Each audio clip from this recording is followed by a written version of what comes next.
2020년 9월 10일 후쿠이시의 쿠로마루초. 늦은 밤 경찰에 한 통의 전화가 걸려옵니다. 딸이 쓰러져 있어요. 전혀 움직이지 않아요. 울먹거리는 아버지의 신고를 받은 경찰은 즉시 출동했고 집 1층 부엌에 쓰러져 있는 여성을 발견하게 됩니다. 이 여성은 토미자와 토모미라는 학생이었는데요.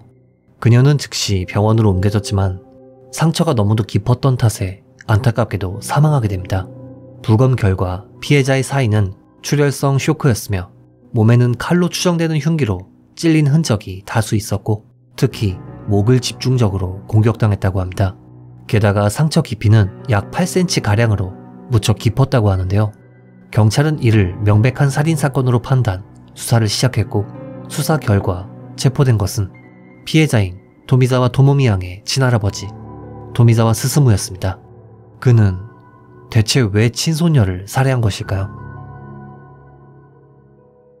먼저 후쿠이어는 일본 내 유통되는 안경의 약 95%가 제조되는 지역인데요.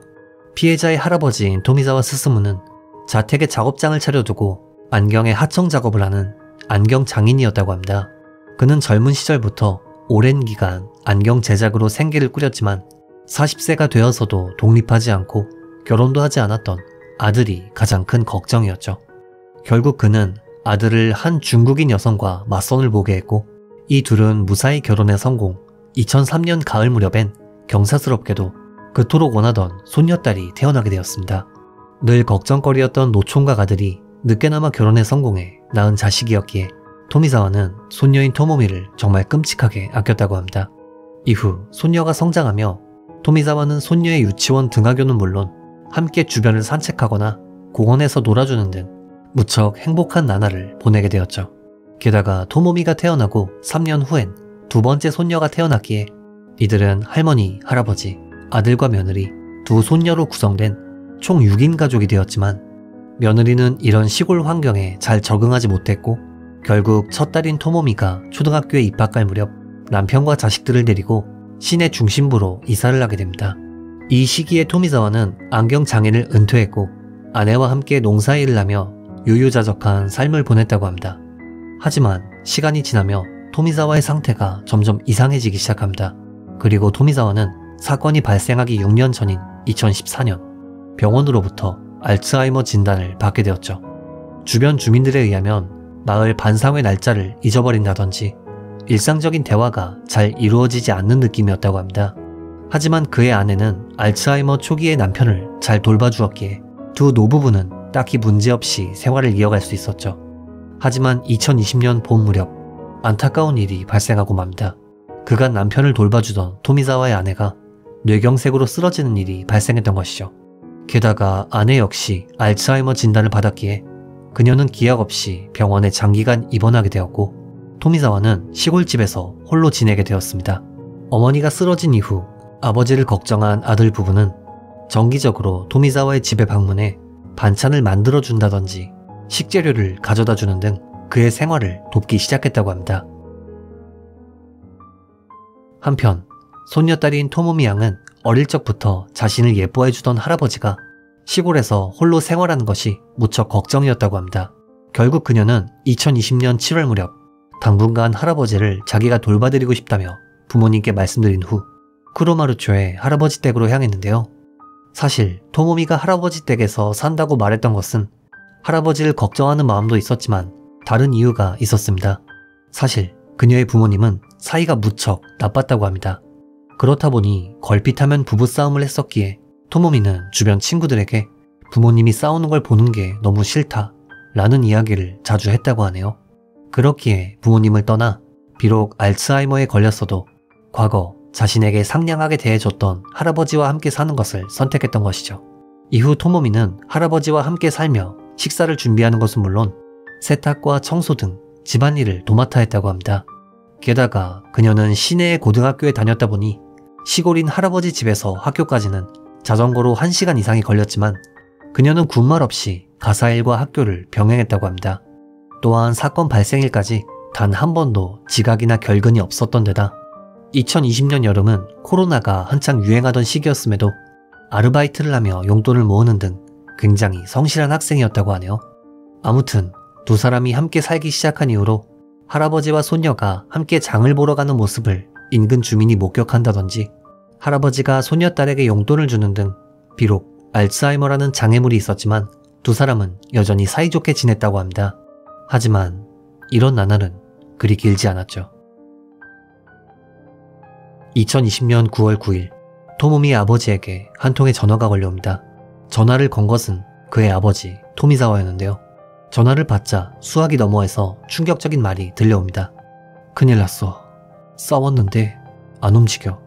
놀란 토모미의 아버지는 즉시 쿠로마루초로 향했고 집 1층 부엌에서 대량의 피를 흘린 채 쓰러진 딸을 발견, 경찰에 신고했던 것이 사건의 전말이었습니다. 먼저 조사 과정에서 밝혀진 사실은 토모미의 몸엔 저항한 흔적이 전혀 없었다고 합니다. 또한 혈흔은 침실에서 부엌까지 이어져 있었기에 경찰은 정황상 피해자가 침실에서 자던 중 공격받았고 간신히 부엌으로 도망쳤지만 그곳에서 힘이 다해 사망한 것으로 추정했습니다. 한편 현장 조사 도중 자택에선 범행에 사용된 날길이 17cm의 부엌 칼도 함께 발견되었다고 하는데요.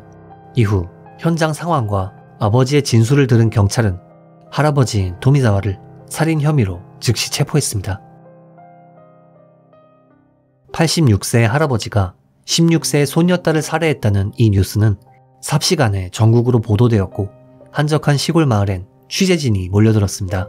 당시의 인터뷰에 따르면 인근 주민들은 손녀딸을 엄청 예뻐했었는데 진짜 믿을 수가 없어요 라는 말을 남기는 한편 피해자인 토모미의 아르바이트 동료는 할아버지가 그녀를 마중을 와주곤 했어요. 그리고 토모미 역시 할아버지가 좋아하는 과자를 사곤 했죠. 라며 두 사람이 사이가 무척 좋았다는 증언을 했다고 합니다. 한편 언론의 보도에 따르면 경찰이 토미자와를 체포하기 직전 그의 몸수색 과정에서 한 가지 물건이 발견되었다고 하는데요. 이는 속옷 안에 몰래 숨겨둔 끈이었다고 합니다. 정황상 이 끈의 용도는 스스로 목숨을 끊기 위해서였던 것으로 추정됩니다. 체포 후 조사 과정에서 토미자와는 손녀딸과 집안에 대해 대화하다 말싸움이 벌어졌다. 손녀의 말투나 태도가 마음에 들지 않았다. 화가 치밀어 올랐다. 그리고 술을 따라주지 않아서 화가 났다. 라는 진술을 했습니다. 실제로 최초 출동 당시 현장 부엌엔 마시다 만 술이 그대로 남아있었으며 체포 당시 토미자와는 술에 거나하게 취한 상태였다고 하는데요. 후쿠이현 경찰은 즉시 그의 정신감정을 의뢰했고 정신감정 결과 사건 당시 토미자와에겐 책임 능력이 있었음이 입증되었죠. 사건으로부터 2년이 지난 2022년 5월 19일 첫 공판이 열립니다.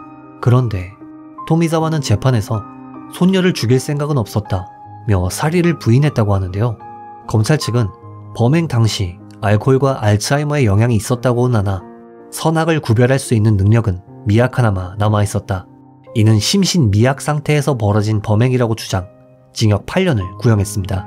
반면 변호 측은 범행엔 알코올과 알츠하이머의 영향이 컸으며 실제로 토미자와는 범행 당시의 기억을 거의 잃은 상태였다. 심신미약이 아닌 심신상실 상태였다며 무죄를 주장했죠. 한편 토미자와의 정신감정을 담당한 의사는 토미자와는 알츠하이머를 앓고 있었지만 이것이 범행에 영향을 줬다고는 말하기 어렵다 라는 소견을 제출했다고 합니다. 즉, 병 때문이 아닌 온전한 자신의 의지로 살해했다는 의견인 것이죠. 2022년 5월 31일 재판장은 범인은 변호 측이 주장하는 심신상실 상태가 아닌 약하게나마 책임 능력이 있는 심신미약 상태였다. 목을 집중적으로 노린 것뿐만 아니라 상처의 깊이와 횟수로 볼 때 명백한 사리를 가지고 있었다 라며 토미자와에게 징역 4년 6개월의 판결을 내렸고 이에 토미자와는 즉시 항소했다고 합니다. 하지만 2023년 1월 26일 결국 그의 항소는 기각되었고 자료 조사 과정에서 변호 측이 판결에 대해 상고한다는 뜻을 밝히는 것이 이 사건에 대한 마지막 소식이었네요. 개인적으로는 속옷 속에 끈을 숨길 정도로 죄의식이 있었다면 술이나 알츠하이머 핑계를 대는 것이 아닌 자신의 죄값을 치르는 것이 맞지 않았나 생각해봅니다. 한편 일본 네티즌들은 토미자와는 나이가 나이다 보니 상고 결과가 나오기 전에 노안으로 사망하는 것이 아니냐 등의 의견이 있었네요. 술을 안 따른다고 손녀딸을 살해했던 이번 사건 어떻게 보셨는지요? 피해자의 명복을 빌며 영상을 마칩니다. 규미사였습니다.